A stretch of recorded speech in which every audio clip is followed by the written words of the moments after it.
Well, it's 9 o'clock, everyone, so let's get started. This morning, we're going to be discussing conservation subdivisions and as well as ridge lines. I think we're probably pretty close on both of them, that we can possibly move it forward soon to the town board. And I invited an individual that sent us some emails in regard to ridgeline. Robert Evans, she's here with me with us this morning. I invited her to attend the meeting, and once we get on to ridge lines, I indicated that I'd have her make a presentation if she would on her thoughts on it, and we'll go from there. So first of all, I'd like to do the conservation subdivisions because that seems to be the ones that are probably the closest on. Everyone received, the latest draft on that, did they? Of the revisions. Are there questions that people would have on it?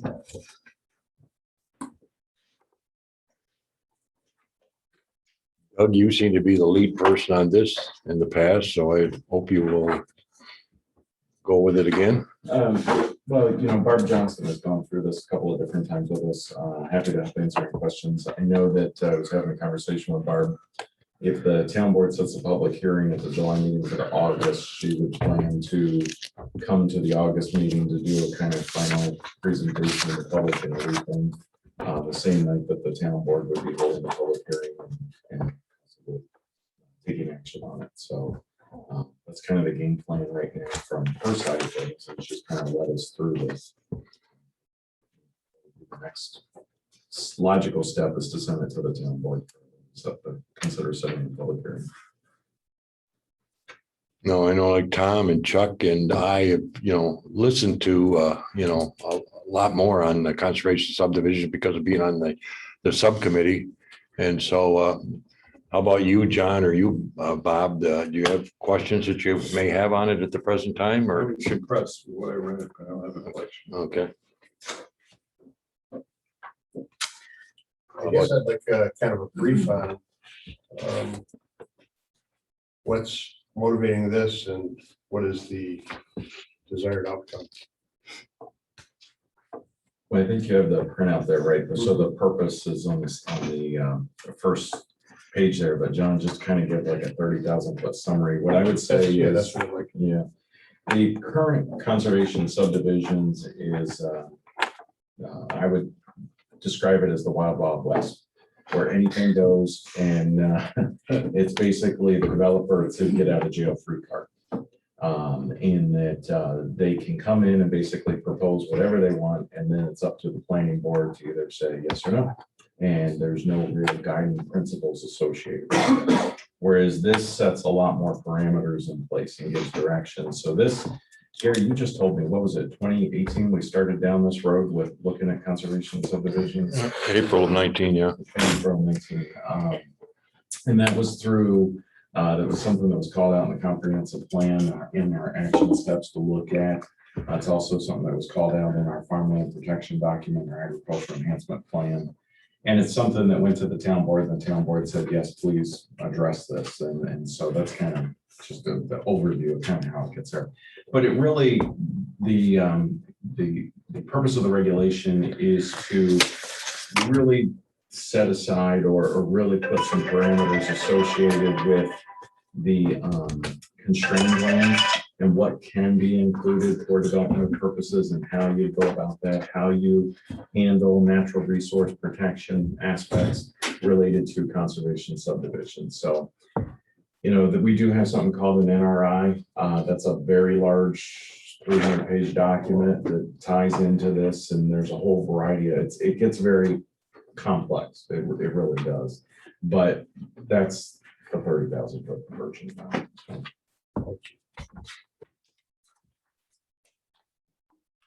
Yes. Just a comment. I thought it was excellent. I've not actually seen the whole document. I've only been looking at the YouTube videos.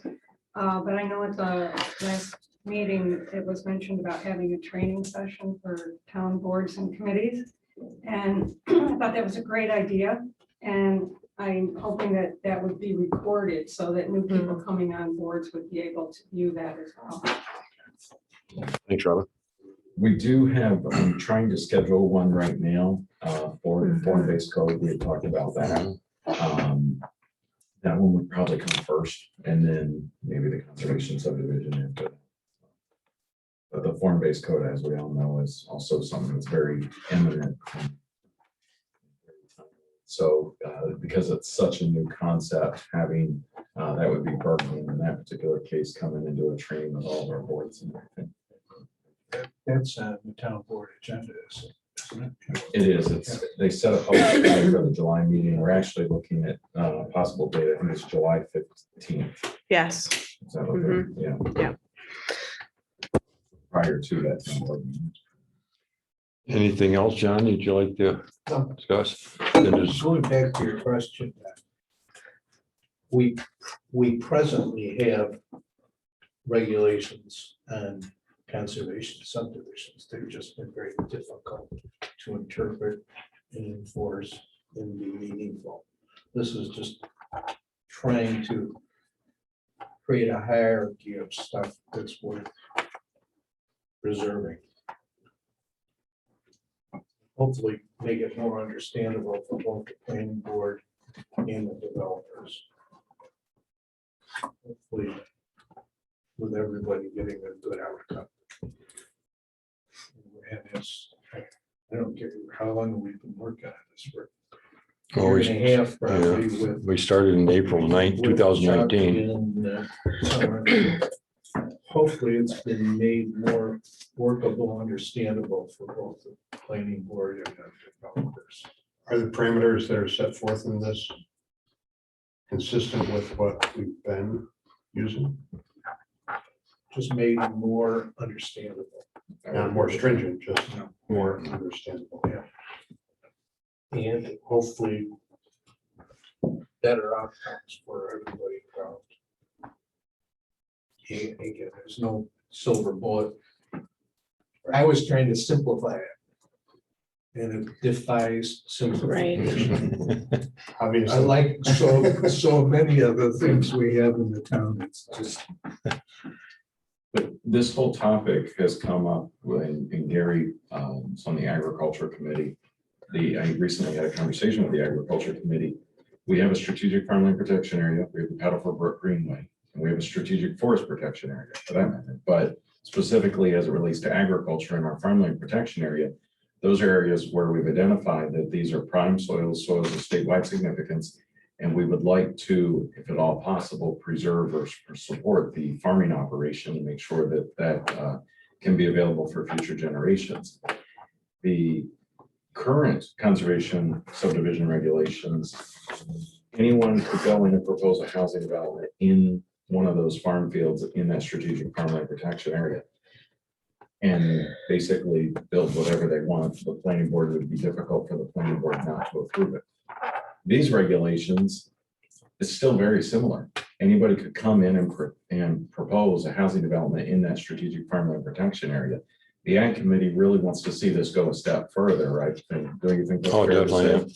With something, some teeth to protect the strategic farmland protection area. So this is a great, I think what I would say, based on my conversation with them, is a great first step.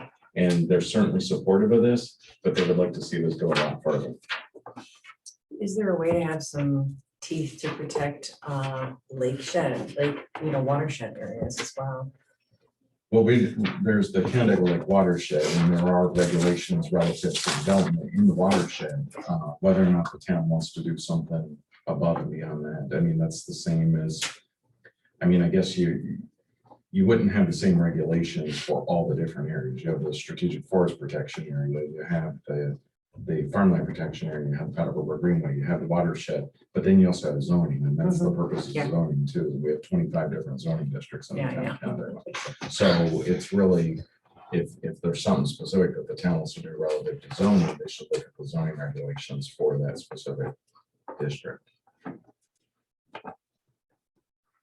So would the committee like to move forward with this and to send it to the different committees and the town board? Is that where we're at right at the present time? And if so, I'd like a motion to that effect. I'll move that. I believe that it's ready to be moved on. Okay. Second. Motion made and second. Any further discussion? Not, we'll vote. All those in favor signify by saying aye. Aye. Opposed, no. Carried. Our next topic on the agenda is ridge lines, and I'm going to ask Robin Evans to, address this if she would for a few moments, and then the committee will, start going through it.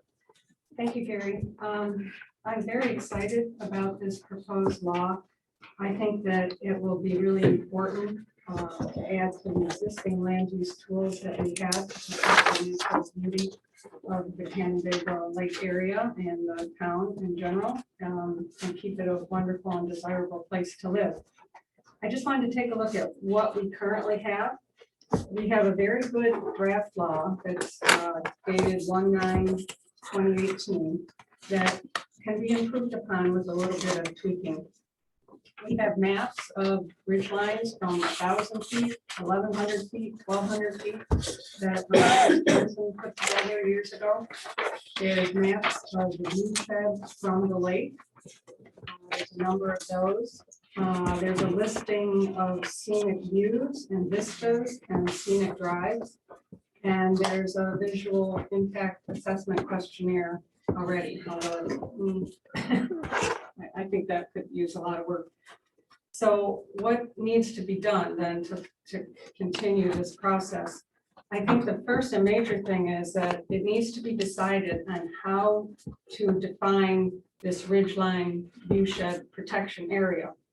There's nothing in the document that is specifically how to do that, where that's going to lie. It's possible to use either the 1,000 or 1,100 or even 1,200 elevation delineation as a ridgeline. But what I commonly see in doing research on this in other municipalities is they generally put in an overlay district. And that overlay district would be specific to the municipality. Some of them will say, depending on the height of their elevations, but common is like a 40 to 200 foot buffer from the ridge line. And so that's a possibility. And the other thing to consider is, I think at your last meeting, you talked about how do you merge the view shed from the lake versus views of hills and other parts of the town. And I was wondering if it might be considered to look at them as separate overlay districts. There would be a lot of areas where the same regulations would apply, but they would be separate overlay districts. For instance, I know that, Bob, you were concerned about if the ridgeline law was too low, then there would be some areas that would not fall under the regulations, such as the Cook property, which is like about 900 foot. Right. But it would be included in the viewshed overlay. So it would be kind of being able to cover both the concerns that I heard at the last meeting. The other thing that needs to be developed is a more detailed visual assessment form, so that that would be given to the applicant, and it would be like a check-off thing. I brought a couple of examples. I don't have enough because I didn't know how many people were going to be here. But let me hand this out because it does. This is from Napa County in California, but it does give you an idea of the kind of packet that could be provided to the applicant, because I think they need to know specifically what it is that they have to do. So I would, ask you to consider something like this.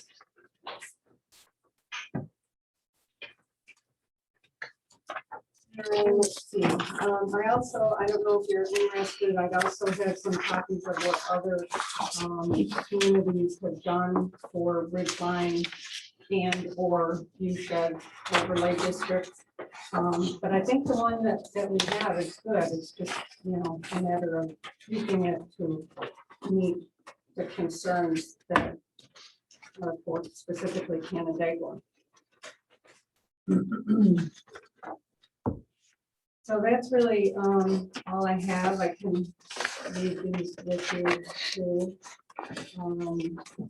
Like I said, I think it's just, if everybody, can just have this, which is the latest version, which I didn't know when I talked to you, Gary, I didn't see this latest version. It is quite good.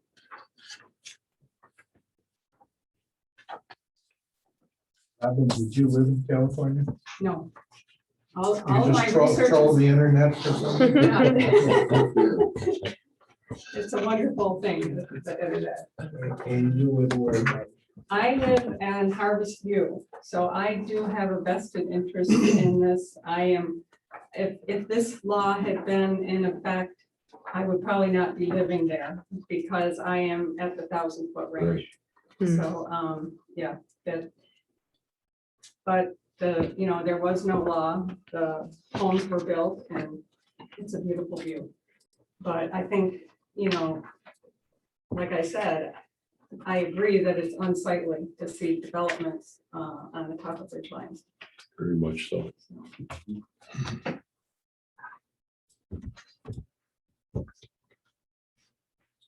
You've That's heard, all I got. okay, thanks, Robin. When I was I'll open it up to the committee to discuss. just again, knowing that we're going to discuss this, and I personally think it's still too broad.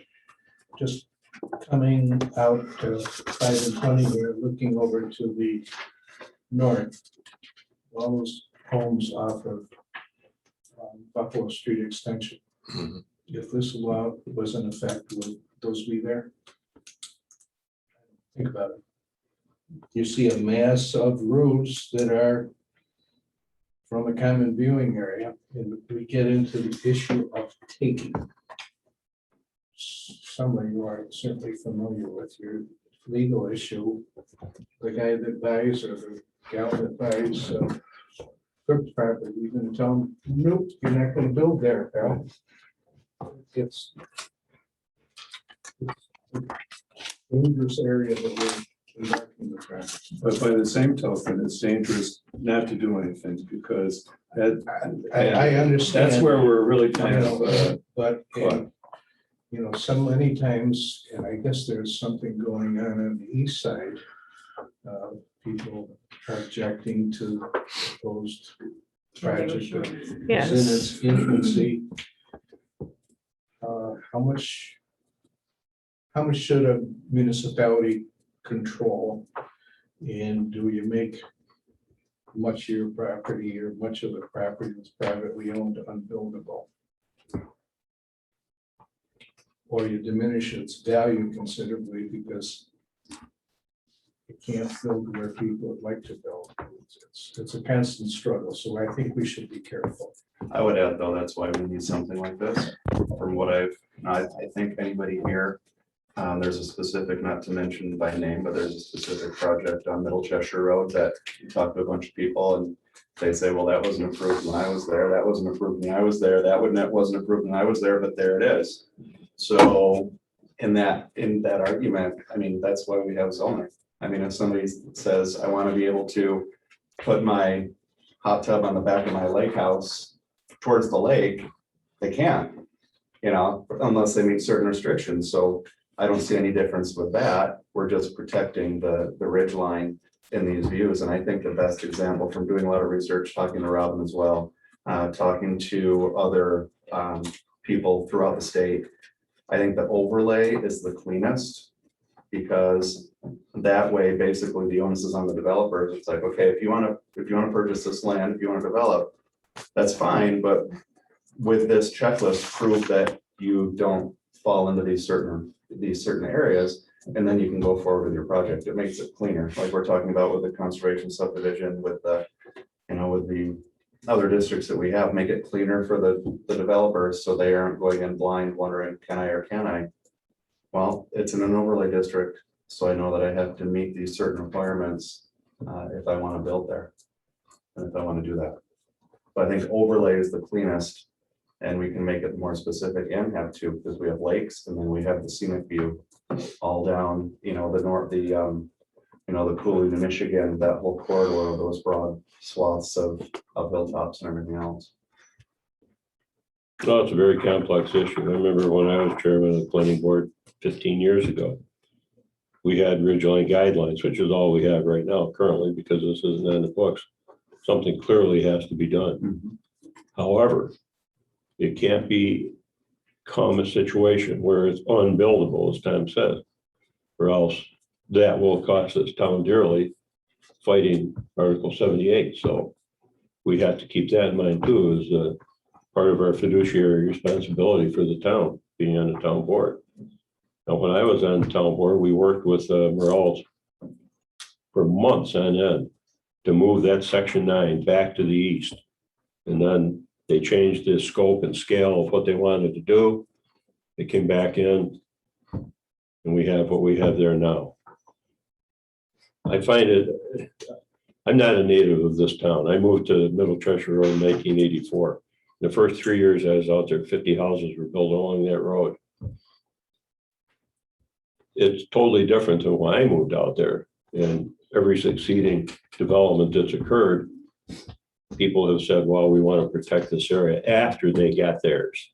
You know, so I find that a little difficult to accept sometimes, but we have to do something. We have to have something. Myself, I think that the January 2018 version is pretty good. One of the objections I have is it's centered around the lake, being on the lake, and that's wrong. That's got to go.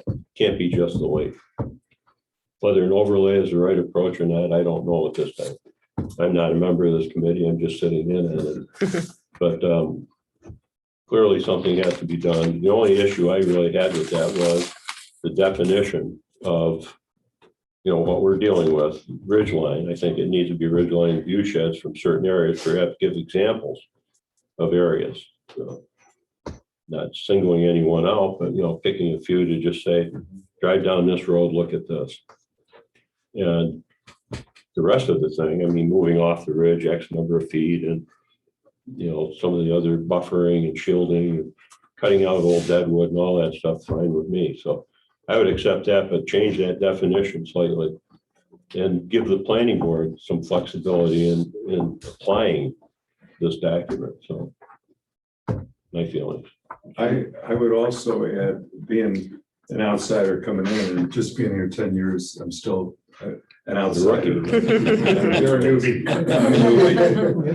Right, immigrant.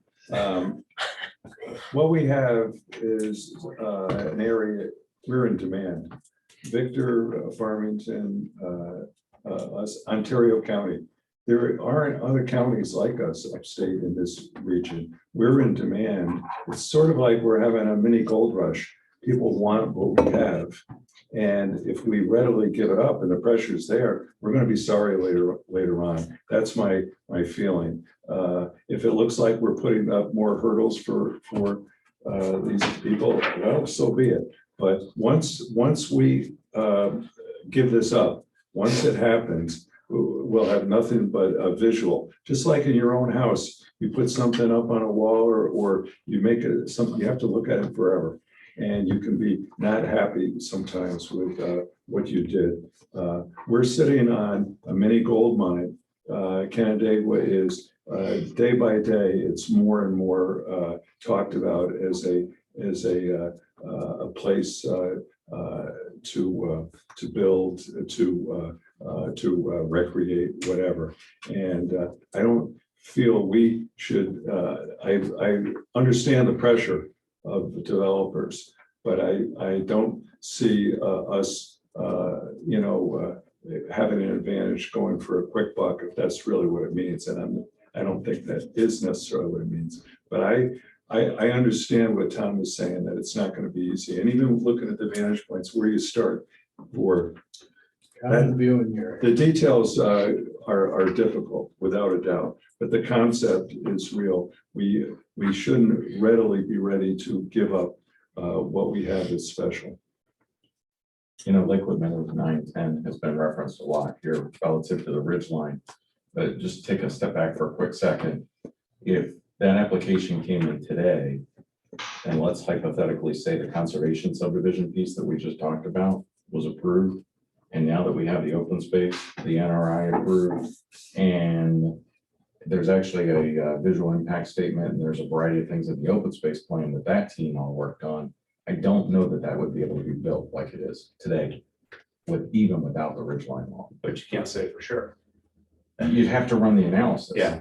It's because they would have to actually do the conservation subdivision, they would have to do a natural resource protection piece, which includes our current ridgeline guidelines. I'm not saying don't do it, but I'm just saying, I don't believe that that would look like it does today if that conservation subdivision piece, even minus the ridgeline. So there, and then to your point, the ridgeline, this draft law, we had hired Saratoga Associates as the team was working on the open space plan and everything. Saratoga Associates is who drafted this law, but it was all visually centered around the lake. And so if you actually look at the definition, it's the west side of the lake. So, you know, when you start to get into some of that, you know, you can play with the definition there, maybe make it more broad. And Gary, it might be beneficial to everybody to bring the team in that worked on the NRI. Joyce would be a great one to maybe talk about that, the form that they came up with. I mean, they spent a lot of time working with Saratoga and everything. Yeah, they did, and spent a lot of time, and they gave it to us as for the ordinance, you know, and there was some, as everyone knows, there was some priorities we had to take care of because litigation and stuff like that to move other things forward faster. And then Well, it's always been a very difficult topic Oh, yeah. because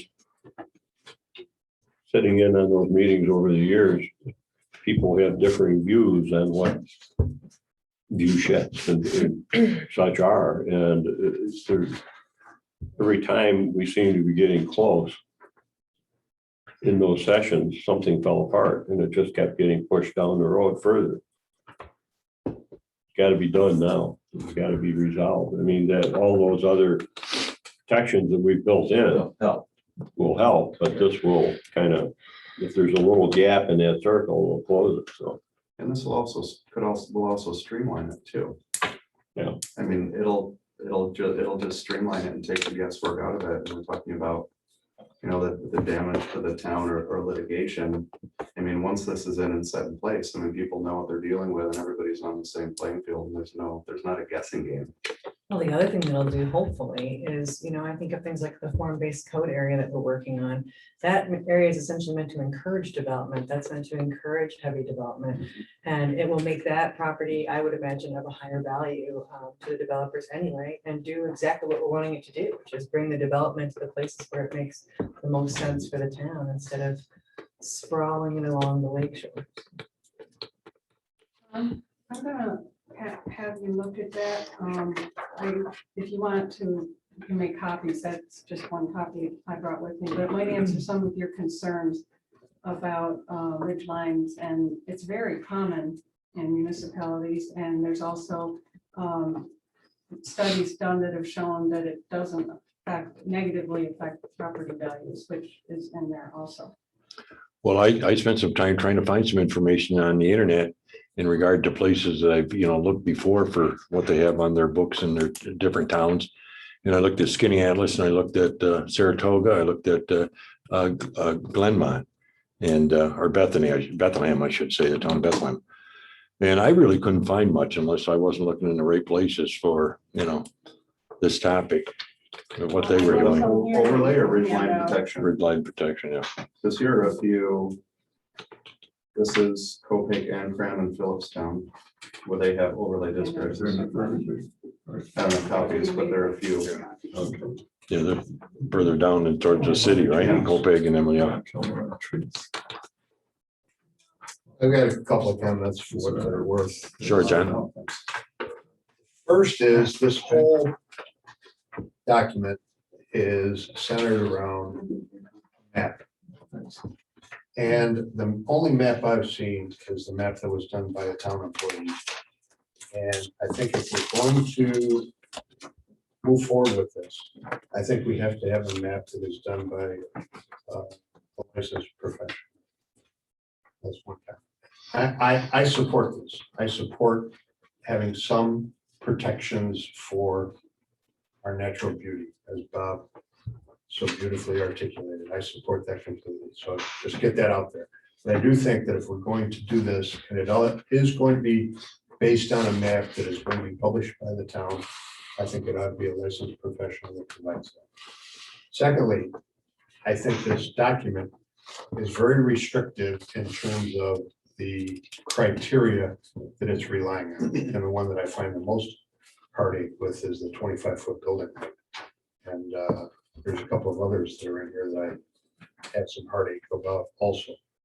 So I think if we're going to look at this, I think we need to look at it in detail and look at some of those criteria that we're establishing, because it is very restrictive. Thanks, John. To John's point, that yes, that one map was done by the town employee. There was a lot of mapping work that was done. That's why I really think that, maybe a joint meeting with Joyce and some of the project team that worked on might be very beneficial, because there was a lot of mapping that was done in the open space plan, which is a lot of what this references, because it was done at the same time. They never really finished what I would say, finished the work on this law, this draft law. But on page 31 of the open space plan that has been adopted by the town board of the town of Canandaigua, it actually maps out the view sheds. It actually maps out a lot of the most scenic places in the town of Canandaigua. And actually, I just pulled up here on my laptop and I'm looking at it, but it does rank the top 36 spots in the town of Canandaigua. So there's a ton of information that's already there, and it's got the visual impact statement and all of that stuff that, to John's point, if you're going to go this direction, it's fine, but we should tie it back to some more of this type of stuff instead of being so broad. Yes, it's got to be specifically detailed. Yes. Because right now it is very broad, and all I've seen is a map that was done by Chris, I believe. But I think it's got to be specific, because you're talking about feet. And when you're creating these ridge lines and you're putting it down as a pencil mark on a drawing, that's pretty critical when you're talking about 40 feet distances and things of that nature. So I do think that we have to have something more specific and more detailed as the starting point. And the document, the open space document, has a ton of that information. Every single parcel in the town of Canandaigua has a parcel rating, from the natural resource protection aspect. It's got all categorized. There's actually a whole formula on the back. Every single parcel in the town of Canandaigua already has a rating that's been done by that team. And they ranked the views, they ranked all of this stuff. I mean, for instance, here's number 13. This is Dover Road looking west. They've already done all this work.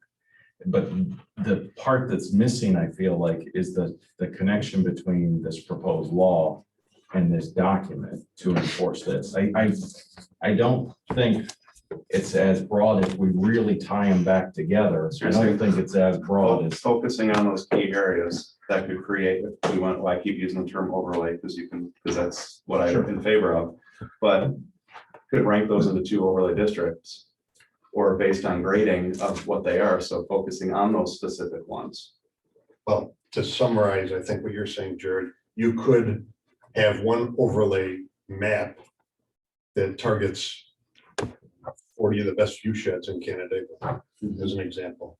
But right now, I don't mean to be repetitive, but all we got is this map that was done by Chris that just identified every single ridge line in the town. And I don't know if that What's that called, works. Doug? this is the open space document. So we have this has been adopted. And so that's one of the things, like I was saying, this actually requires, like, that conservation subdivision legislation that we're talking about. And that's why I said I can't answer that specific question. A developer coming in, if they were going to do Lakewood 910 today, would actually have to do a conservation analysis if that law gets adopted based on this open space plan. So they would actually have to do the calculations and everything associated with the protection for this. So I can't answer whether or not it would specifically allow it to be done, but there's a ton of information in here. The view shed I see here, there's all kinds of ratings for parcels relative to visibility from Canandaigua Lake. But this open space plan has been adopted, and in the town code, now that the NRI has been adopted, even a developer coming in today, they've got to address these things. So Like there was another parcel recently on Terrace Street Extension that had come in, and they were complaining about some of the things associated with what they would or wouldn't have to do, or what is buildable or not, because of the open space document. So the Ridgeline piece is a great tool. It's one tool in the toolbox. We have some other tools already, but it's linking, the linkage between the tools is what's missing right now. So does that open space plan detail it down to a map? Yes, many maps, many maps. There's probably 40 different maps in here of it. Take, for example, a dual road parcel. It's probably 25 acres. It's in the RR3. Every one of those, if that were sold off in residential lots, every one of those homes would be clearly visible from the lake. Well, let's take a step back. So right now they could Paint build them one, white. right now they can build one house on it because it's a single parcel, right? Right. Or they would have to apply for conservation subdivision. That's the only way they get more than one house. That's where that starts to kick in. That's why I'm saying the importance of conservation subdivision.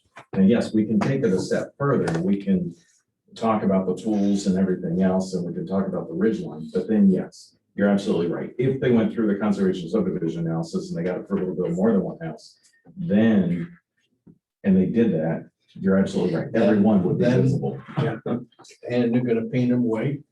And They're only gonna be 25 foot tall. they're All gonna stainless light it up steel, like right? that guy next to you, Tim. Oh, jeez. Hey, Hey, I grew up in a White House with a red roof on the lake, and it was beautiful. On your side of the lake. Right. Oh, you were looking at it.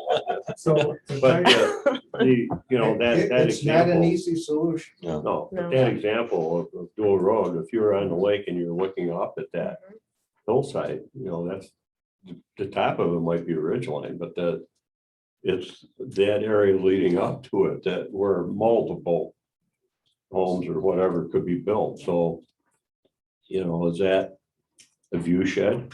I mean, it's visible from the lake, but it's a not on view the shed By ridge. definition, It's- unfortunately, at this point, yeah. Get back, a lot of this thing to me comes back to that one definition.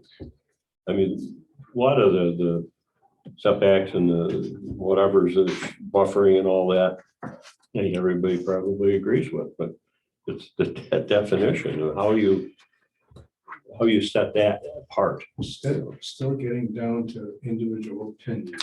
And that's where this discussion, past years, always falls apart. I seem to sense that we have general agreement on a concept. And then we feel next we need a plan that we can operationalize. And Doug is saying that part of that is in place, but it needs to be united. It's not that we are lacking information. We need to pull together what we have to make it work. So we're maybe further along than we thought, but parsing this and getting this to work and operationalize it, I think we need this to be an action item that needs to happen, and whatever it takes. But it seems like conceptually everyone's on board. That's the sense I get.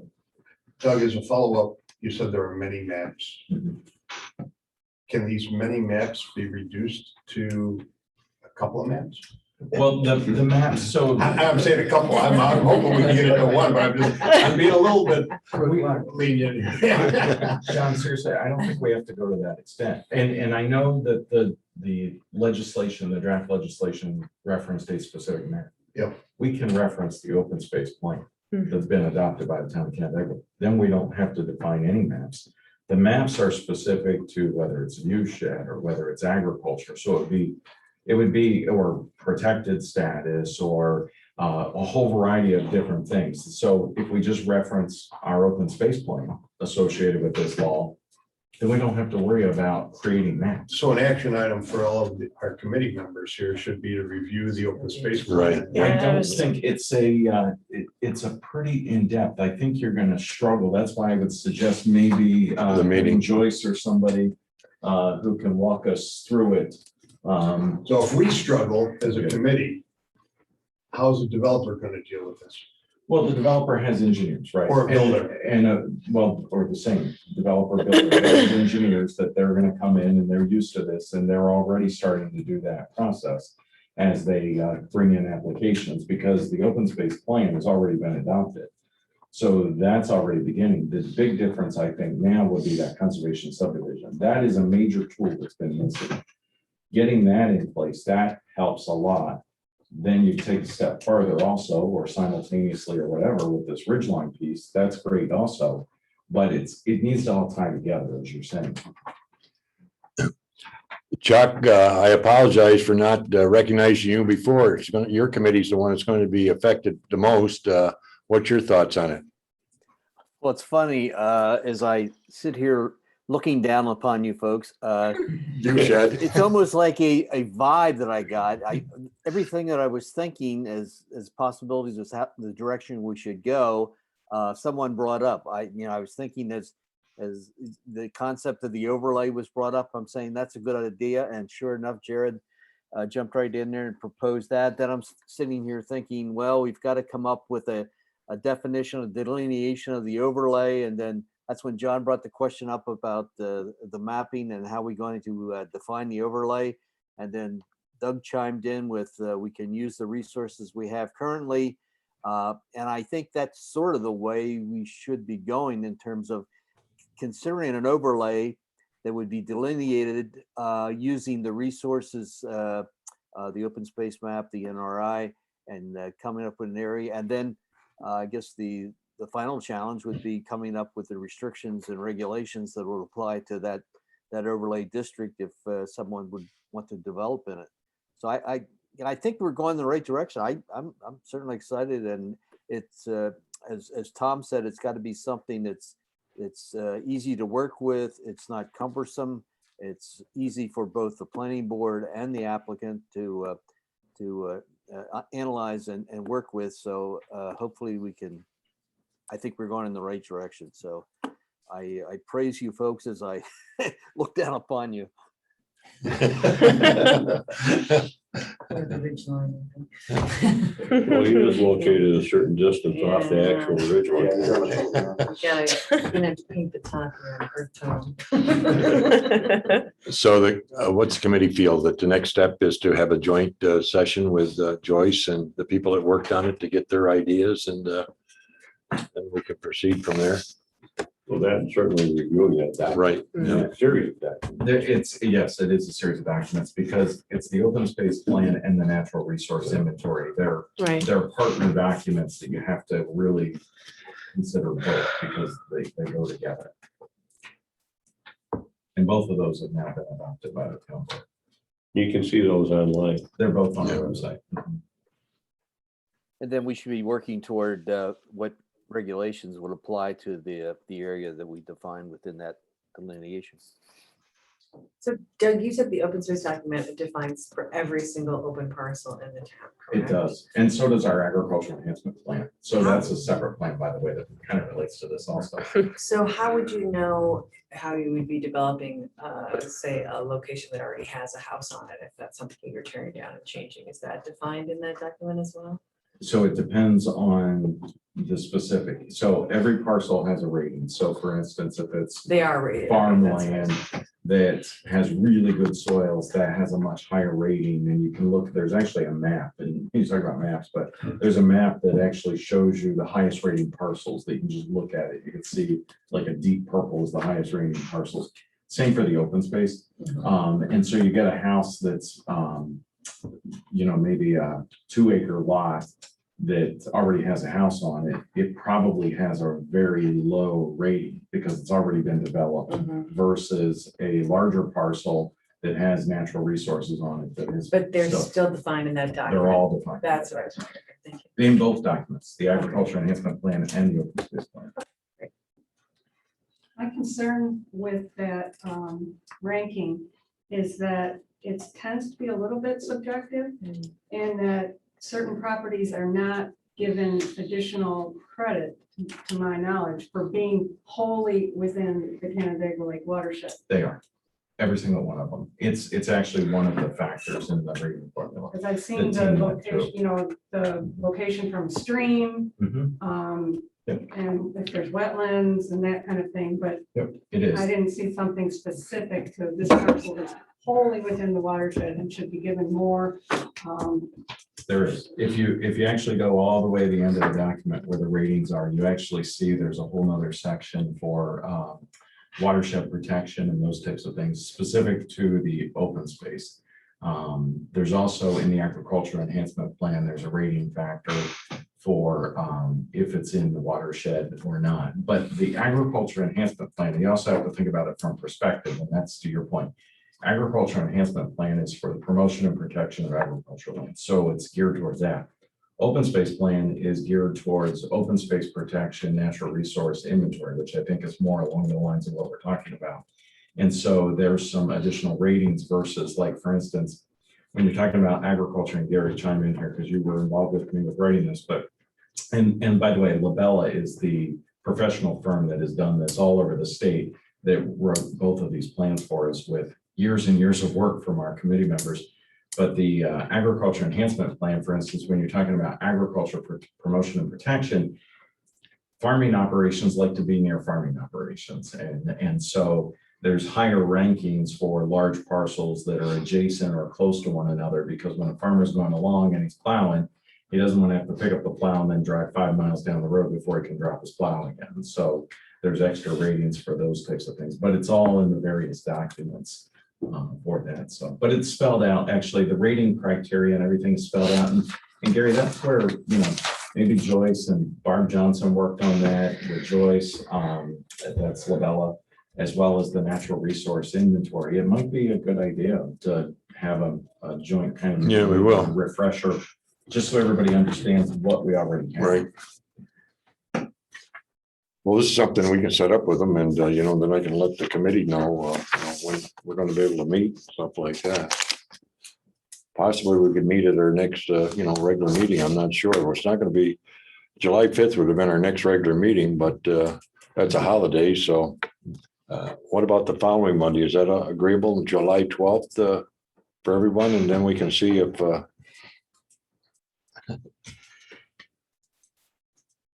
Yeah, I was just looking at the rankings here. There's a ranking category, extra category for visible from the lake, and there's also one for if it's in the Thin Lake watershed. So there's two different categories there. And no matter what, you're in somebody's watershed. Right. Well, the north end of town. Gary, I'll contact here at my Joyce. house, we're in- Pardon? I'll talk to Joyce and okay. and see. Some I'll just watersheds. coordinate with you. Mud Creek. Okay. Yeah. That's long. No What's wonder her they keep last sending me name? letters. What's her last name? Uh, I can't ever. They're selling something. Martha? Okay, I don't have I'll get right. it. I don't Somebody have- from my I don't office have will it right. know. I don't have it Gary, right. Yep. I think that that's very important when we meet with them. Would it be worthwhile to set up like questions for us, or in some ways organize this so maybe we have expectations that should be met as a result of this, having Labella come and speak with us. In other words, I wanted to work, but I wanted to push us forward for sure, and not just listen to somebody and then reflect in an abstract way. I'd really like it to be where we could reference where we are, what we need, and what actions do we take as next. Well, I think Barb Johnson is certainly familiar with that, all of it. Oh, So, yeah. I mean, any questions So we she'd be have, good. yeah, Yes. she's been involved in the others, so she'd be the ideal person, I would think, to make a presentation for us and at that I'm meeting. feeling now that I want to get some traction and really move on this. Gary? Yes, Has everybody had a chance to look at the latest draft? And it seems to me that the major problem is defining the area that we want in the protection area. The actual document, I mean, I've gone through it and there's, comments here and there, but it's actually pretty good. So it seems like if everybody has a look at it and makes comments about what's in here now, knowing that has to be defined for the protection area, I think that would be very helpful before the next meeting. I think all the committee members did receive this, right? Yeah, I think we agree with you, Robin. Yeah. The basic document is good. It's fine tuning it to see, as John suggested, what are we really talking about? Well, I think at the time And that, what are our reference, whether it's one map or two maps, whole freaking natural resource inventory. Be worried You about the state it squirrels that and the way, you worms. just and reference whatever. all the link. We gotta Yeah. fine tune it. well, I think when Joyce and them were working on this, they were basically working on the Lakeview, right? Not others. I don't know, she was talking about Route 21 and get out to, out in the hills, and it's got a common viewing area. You're gonna tell somebody out in Cheshire where they can site their house. Joyce would have been talking about the whole town, Yeah, you betcha. just her nature. And at what point is what's sensible and reasonable? So does anybody have any more comments before, we move on a little bit? I just On have this, we'll one set up more. a meeting and things with, the other committee, Joyce and the committee worked on it to begin with. Yeah, I'm sorry, Robin, what'd you say? I just have one more comment. Oh, sure. I think that this is really important, and I think everybody here feels that it's really important to move this forward. But it looks like it could be a rather lengthy process between, the committee coming up with something, and then it has to go to other town committees. It probably has to go to the county, there's got to be public hearings.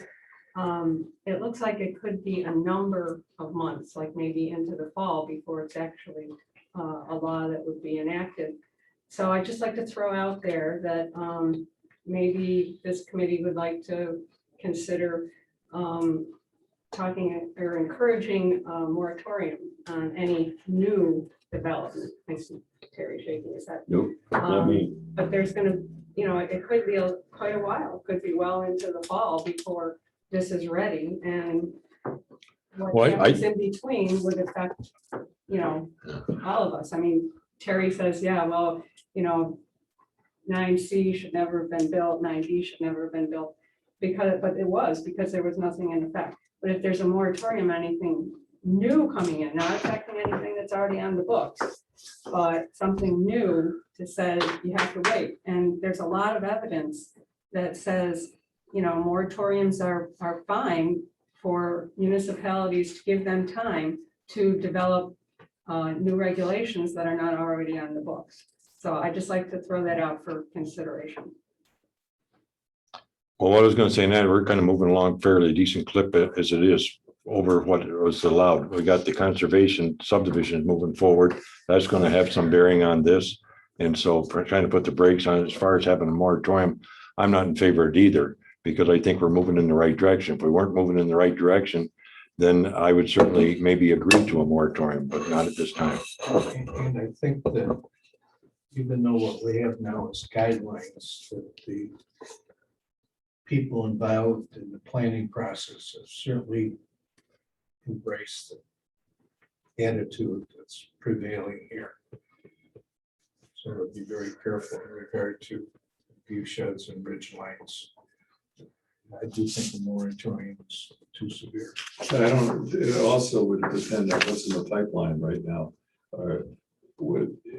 What is being considered, or maybe there's nothing, so it's not a problem. But if there is something in the pipeline, something that, the early stages of development and something happening, it could affect what we're doing. If there's something in the pipeline, in other words, the application has Right. been made, wouldn't do any good anyway, because the application's been made. But if there was a And it can't moratorium. affect them. No, Oh, It No. would be current. Oh, I see. Anything that's under application. they'd be in a sense grandfather. I understand, okay. And if an application is made today, it's not gonna happen for 6 months. Something major.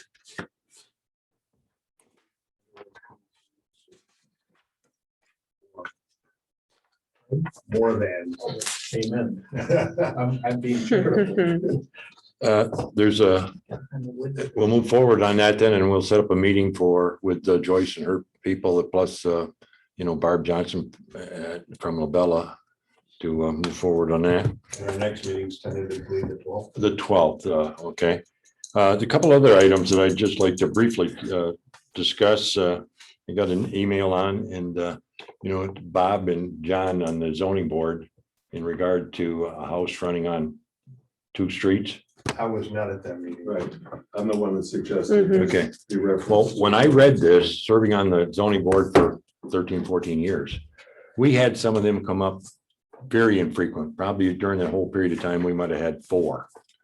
And what we did is we took each place into consideration, and I was never in favor of having a house with 2 fronts on it like it was. Right. And so we took the position that any house that was like that, that the front door would be considered the front of the house, the rest of it, even if the back part of it was bordering on another street behind them.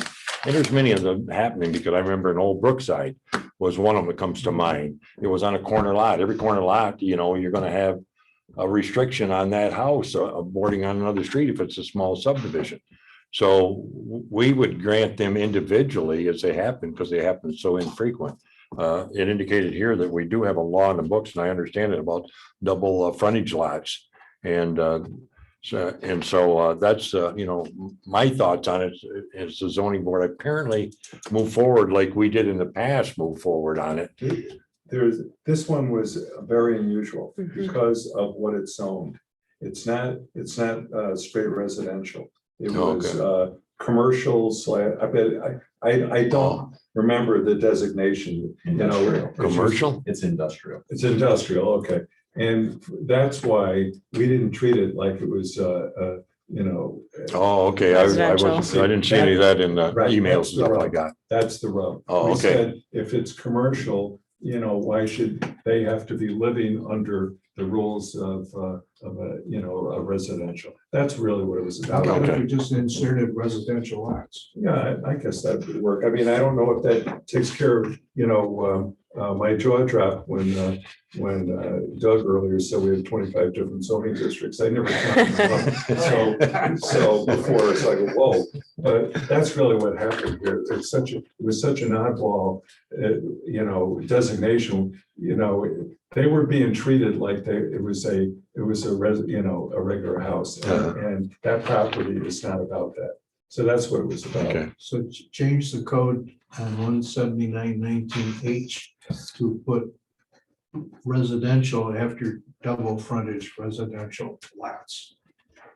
Would that solve the problem? And then once a year, these guys will decide which the front door is. That would work for me.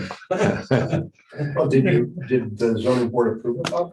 Yes. Mhm. So what you're saying worked, right? But we would like to have the citizen not have to come forward with Right. a request for a variance when it's something that can be changed, wouldn't have to happen at with a stroke of the pen on this end.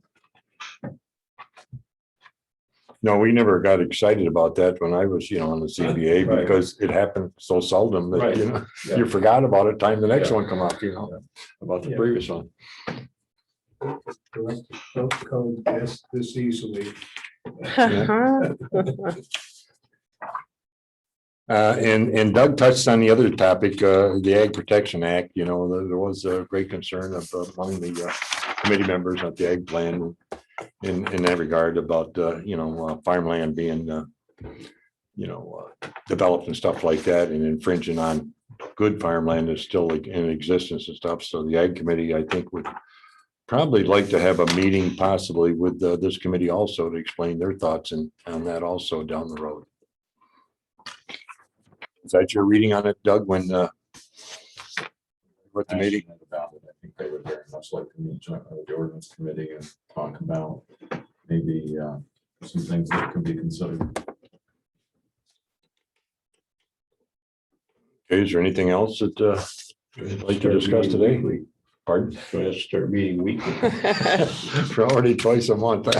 Previously, there was something on our agenda about ethics. What's that about? Yeah, You can bump the ethics down to push the red line forward. can I get that in writing?